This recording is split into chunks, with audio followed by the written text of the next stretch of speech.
Good afternoon students. Welcome you to 10th standard English class. So far we have completed 3 units, prose, poetry and supplementary lessons. In today's video we are going to see the 4th unit poem The Ant and the Cricket, adapted from Aesop's Fables. Let's see what is cricket. Actually, cricket means the first thing that comes to our mind is about the team game played with a bat, ball and wicket. But here cricket refers to an insect. Here it is the picture of the insect named cricket. It is a brown or black insect related to the grasshopper but with shorter legs. It is a small insect that produces short, loud sounds by rubbing its wings together. Let's see about the author first. Aesop's Fables is a collection of fables credited to Aesop, a slave and a storyteller believed to have lived in ancient Greece between 620 and 564 BCE. These fables became popular when they emerged in print. Several stories are attributed to Aesop even today. The process of inclusion is continuous and new stories are being added. Collection of Aesop's fables were among the earliest books to be printed in many languages. Let's see what is a fable. A fable is a traditional story that teaches us a moral lesson. Usually, the characters in the fables are animals. This poem, The Ant and the Cricket, teaches us the importance of hard work and planning. First, we'll see the gist of this poem. The poem, The Ant and the Cricket, is a fable, that is a story consisting of animals as characters that convey a moral written in a poetic format. The story is of the lazy cricket and the hard-working ant. The poet teaches us that we should work hard. The foolish cricket did not plan for the future. He lived only for the present. The ant was wise and hardworking and saved for the future. The poet teaches a lesson of hard work against laziness. This is the important lesson in life. As you sow, so you will reap. We should think about the future and make provisions for it. Always be ready for good and bad times. People call this a moral story, a fable. The cricket has 4 legs. The poet compares the lazy cricket to humans. It is related to real world. Some people don't plan for the future. Some are lazy. The cricket is foolish and finally realize his mistake at the end. Let me read the first 2 stanzas of this poem. A silly young cricket, accustomed to sing through the warm, sunny months of gay summer and spring, began to complain when he found that at home his cupboard was empty and winter was come. Next stanza. Not a crumb to be found on the snow-covered ground. Not a flower could he see, not a leaf on a tree. Now we'll see the meaning for the word silly. Silly means foolish. Next word accustomed. Accustomed means used to. Next one gay. Gay means joyful. Let us see the explanation for the first stanza. There was a cricket who loved to sing. The poet calls him young and silly because he sang all summer and spring. He began to complain as winter arrived. He said he had nothing in his home and his cupboard. Here, the routine work of the cricket was to sing and dance during the warm summer months. And the seasons mentioned here are summer, spring and winter. And in here, he refers to the insect cricket. The cupboard was empty because he did not save anything in summer. Let us see the rhyming words given in the first stanza. Sing, spring. Next one is home, come. Next we'll see the rhyming scheme. That is A, B, B. Next one we'll go for alliteration. In the first line we can see the alliterated words. Silly, sing. Then in the second line, sunny, summer, spring. All these words begin with the letter S. Next stanza. Not a crumb to be found on the snow-covered ground. Not a flower could he see, not a leaf on a tree. Next, crumb means piece of bread. We'll see the explanation for this stanza. He began to complain as winter arrived. He couldn't find any piece of bread or food on the ground. The ground was covered with snow because it was winter season.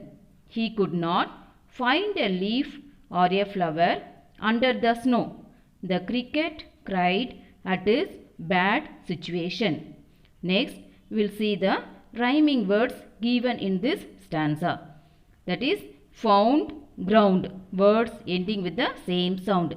Next set of rhyming words are see, tree. And next one will go for the rhyming scheme. Found, ground. Both are having same sound. So, we are using A. Next one is C, tree. So, B. Here, the rhyming scheme is A, B. Next, I am going to read the third and the fourth stanza. Ho, what will become, says cricket, of me? At last, by starvation and famine made bold, all dripping with wet and all trembling with cold, away he set off to a miserly ant to see if, to keep him alive, he would grant. Now, we'll see the meaning for the word starvation. Starvation means suffer or die from hunger. And the next word, famine. Famine means extreme scarcity of food. Next word, dripping. That is extremely wet. Next word, miserly. Hesitate to spend. And the next one is grant. Grant means give. Now, we'll see the explanation for this third stanza. Finally, out of hunger, starvation, and being all wet and cold, the cricket went to the house of a miserly ant. He wanted to find out if the ant could help him to keep him alive.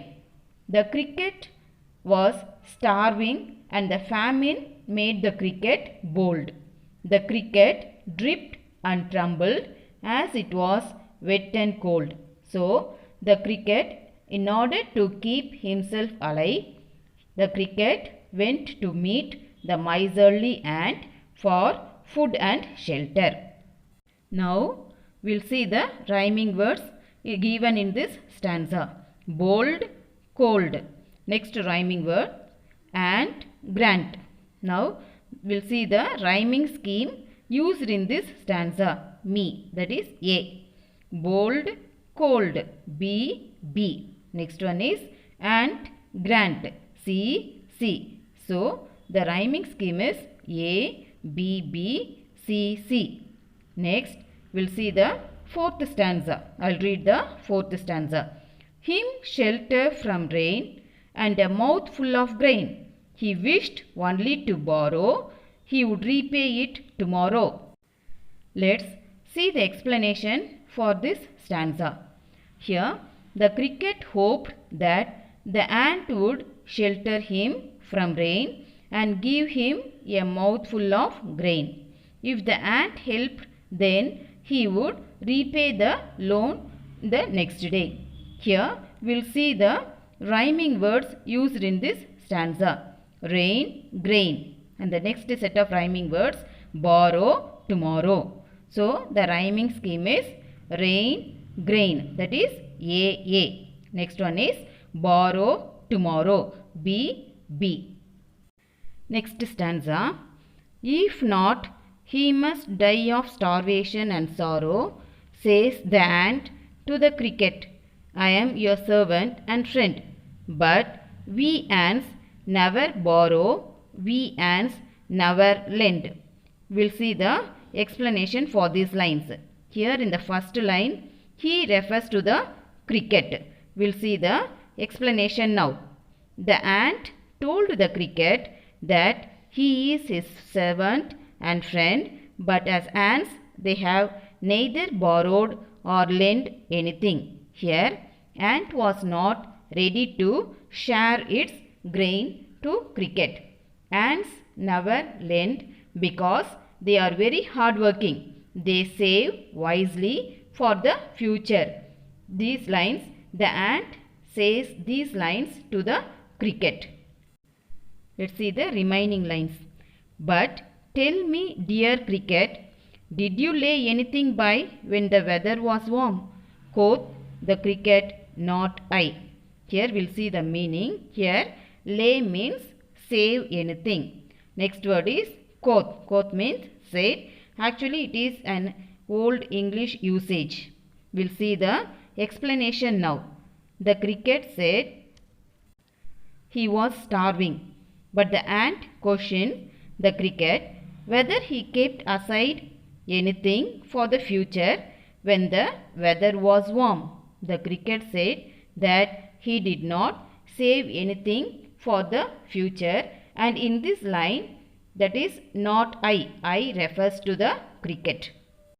We'll see the alliterated words given in the first line, that is starvation, sorrow. So when you write that alliterated words, you have to underline the words yes, starvation, yes, sorrow, yes. We'll see the next stanza. My heart was so light that I sang day and night. For all nature looked gay, for all nature looked gay. You sang, sir, you say. Next, we'll see the meaning for gay. Gay means joyful. Here, I'll give the explanation part now. Here, my heart was so light. So here, my refers to the cricket. Next, we'll see the explanation now. The cricket said that its heart was so light and happy, so that it sang all day and night.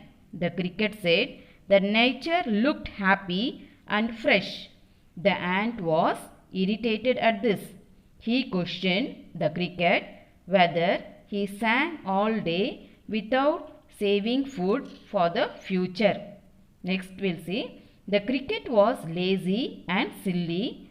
We know this since it had not saved anything for its future, and from its own words it sang day and night. Now we'll see the rhyming words used in this stanza. First one, light, night. Next one, gay, say. If we look at the rhyming scheme, that is light, night. So we are using A. Next one, gay, say. So B. Next, I'll read the last stanza of this poem. Go then, says the ant, and dance the winter away. Thus ending, he hastily lifted the wicket, and out of the door turned the poor little cricket. Folks call this a fable. I'll warrant it true. Some crickets have 4 legs and some have 2. Adapted from Aesop's fables. Now we'll see the meaning for hastily. Hastily means hurriedly. Next one is warrant. Warrant means guarantee or promise. So now we will see the explanation part now. The ant annoyingly means angrily, informs at the cricket to go and dance once again during the winter. Thus, ending his talk, he opened the door and chased the cricket out. People call this a moral story. This is true. Some crickets have 4 legs and some have 2. The poet actually ridicule means make fun of the human beings similar to the cricket wasting their money and time. So at last the ant refused to help the cricket because he did not work hard as he was lazy and silly. At last the poor little cricket was sent out without giving him anything. Now we'll see the rhyming words used in this stanza. Wicket, cricket. Next set is true, to. So here we can see the rhyming scheme. Away is there. So we are using A. Next wicket, cricket. B, P. Next one is true, to. So C, C. Next we'll see the poetic device used in this poem. If we take the last line of this last stanza, that is, some crickets have 4 legs and some have 2. So the figure of speech used by the poet for this line is metaphor. Metaphor is a hidden comparison. Whereas if you take simile, you can find the word like. Suppose if a sentence comes without like, that is a metaphor. So metaphor means hidden comparison. We'll see how the poet compares here. So some crickets have 2 legs refers to human beings who are lazy and careless as the cricket. And next one is the ant and the cricket. It is a personification. So here the poet uses the figure of speech as personification. Ants and cricket have been personified as human beings with human qualities. Here the poet concludes that we men must be wise enough to plan for ourselves and our prosperity. People like the cricket are mindless and never bother about the future. We must always plan for the future. We must be wise enough to get away from bad times through positive thinking and hard work. We should be careful not to allow anything to trouble us in vain. Next, we'll see what is the message given by the poet for human beings through this fable. This fable drives home the message even for the human beings that we should indeed enjoy our happy moments but must not ignore our future. Carefully planning our future is essential and significant for everyone in order to ensure one's security in future. Students, hope you have understood the poem. Go through the poem once again and write down all the rhyming words given in the poem in your rough notebook. Thank you, students. May God bless you.